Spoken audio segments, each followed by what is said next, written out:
Shoulder dislocation যদি আমরা অতিরিক্ত ওয়েট লিফট করি বা ভারী জিনিস আমাদের হাতে বহন করে বিল্ডিং কনস্ট্রাকশনের কাজ যারা করে থাকেন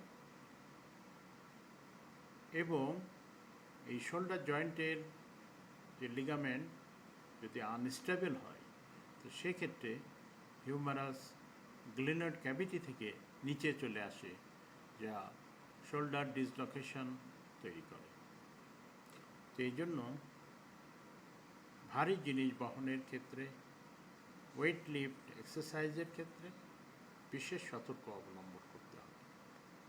যাদের এই লিগামেন্ট এবং শোল্ডার জয়েন্ট আনস্টেবল তাদের ক্ষেত্রে ভারী জিনিস বহন করা ওয়েট লিফটিং এক্সারসাইজ থেকে বিরত থাকতে হবে এবং ডাক্তারের কাছে শরণাপন্ন হতে হবে, অর্থোপেডিক বিশেষজ্ঞ ডাক্তারের শরণাপন্ন হতে হবে।